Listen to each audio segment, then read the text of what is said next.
Hi, well, it's Tuesday, the 10th of December, and we're here to look at the daily astrology, and we'll do that. But I want to cover a bigger picture here because the world's gone crazy. So it feels like it anyway. For those of you who are living in Europe, this is probably bigger news than if you're in the States. But the Syrian thing, right? Okay, so now Israel has got tanks within 30 miles of Damascus and has kind of got involved with the things that are happening in Syria. And for those of us living in Europe, this is slightly concerning. So, and I don't want to take sides in anything like this. I'm an astrologer. So what I do is I look at the astrology and I'm curious. I'm a Gemini, so I look it up and I match it up to the astrology because that's what I do for a living. So I don't really want to upset anybody or offend anybody ever. But anyway, so I have something to talk about, but so hopefully it'll be without offending anybody. Right, okay, so first of all, let's look at the chart. Let's start there. Okay, so share. Right, the moon is at 14 degrees of Aries and the sun is at 19 degrees of Sagittarius. The moon has another 5 degrees to go before it gets to Chiron at 19 degrees. 5 degrees, that'll be about 10 hours, okay? Now, when the moon gets to Chiron, we have a trine, 120 degrees, going on in fire, involving Chiron, moon, and sun. We also have Mars in Leo. Okay, so we have it'll be a wide, but nevertheless, we have a very wide grand trine in fire. Yes, right, okay. Um, I want to cover a few things here, and I tell you what, I must tell you, I recorded a video podcast yesterday with Steve Rother. I haven't spoken to Steve Rother for about a year, actually.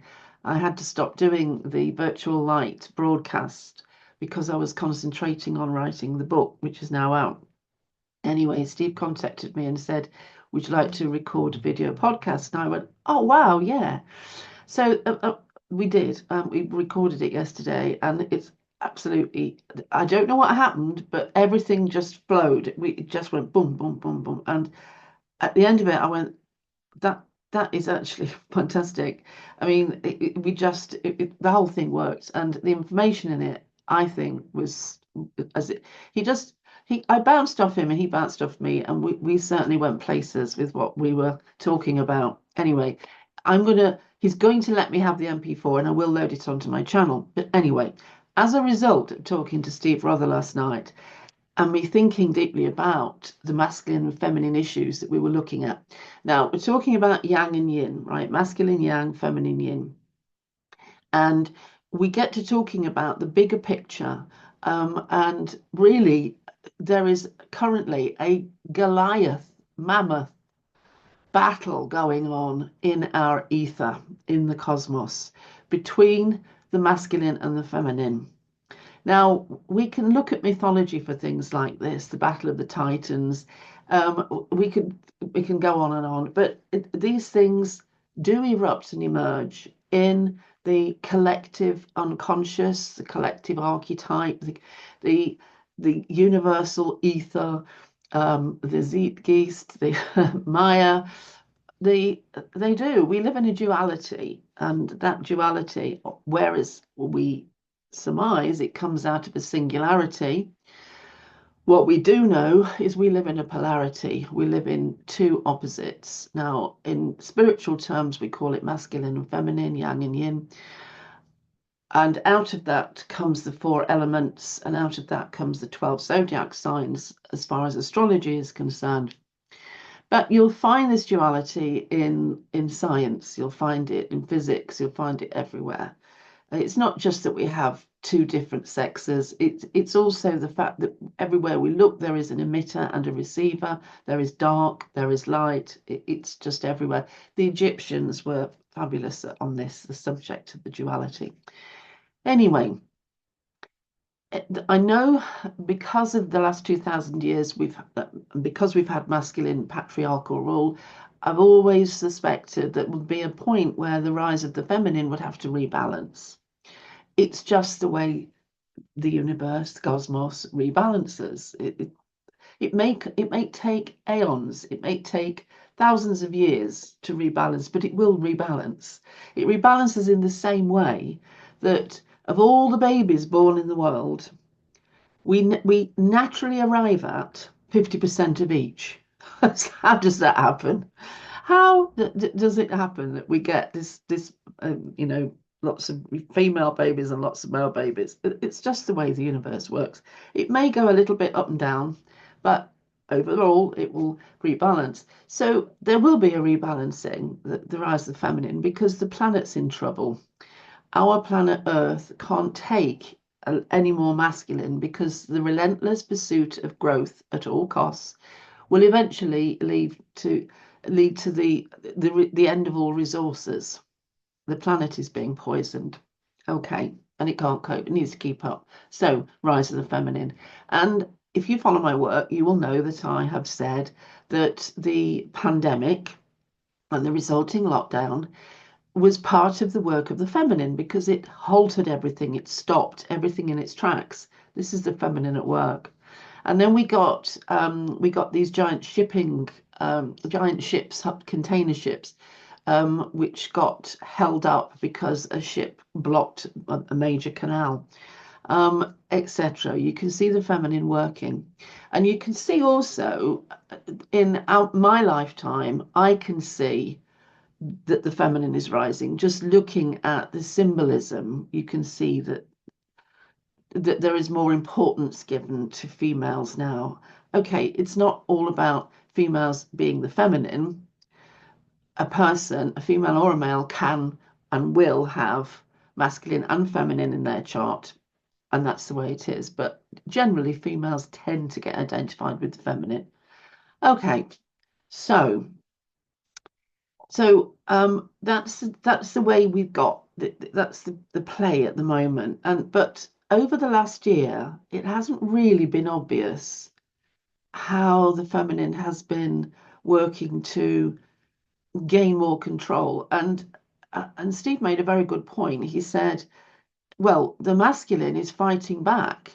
He talks to a group of, I call them aliens, but that's probably the wrong thing to say. But he talks to ancient beings. He channels them, and he says that the group are talking to him about how the masculine is in this immense struggle to continue with its way of being. So I think, and it occurred to me that when we looked at the recent election in America, fortunately I can say this because I'm English, so it's like either side, I don't know, it's whatever. I don't want to pick sides. I just look at the astrology. But from my position, it was a Goliath contest, with one strike and then another one and then another strikes coming from both sides, and it was absolutely mesmerizing from an outsider sitting in the auditorium and looking at the two gladiators in front of us. But anyway, so what happens in the Middle East now? I think what we need to remember, and I'm talking astrology now, I'm not talking as a political commentator, talking as an astrologer, using astrology to describe the spiritual, and what I perceive as the way that the spiritual is working at the moment. If what we see is a shutdown, a slowdown, is a return to localization instead of globalization, if anything you see returns people or a way of life to the old ways of life which the planet could cope with, then you're looking at the feminine working. Now, the funny thing is that although I could have said about Donald Trump, okay, he tends to be a masculine, a yang character.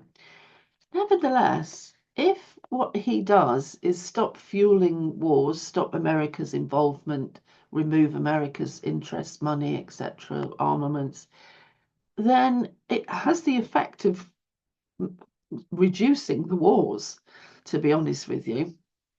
And war is not a great thing. It's awful. And there is just terrible things happen. But if America pulls out of that, then it does close it down. That then, for me, that starts to look like the feminine working. It would have a huge impact on Europe because all these wars at the moment are on our doorstep.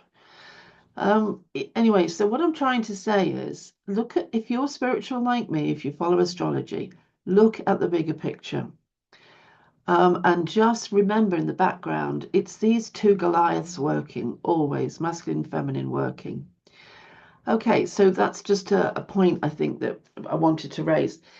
If you look at the chart for today, you've got an enormous amount of fire energy at work.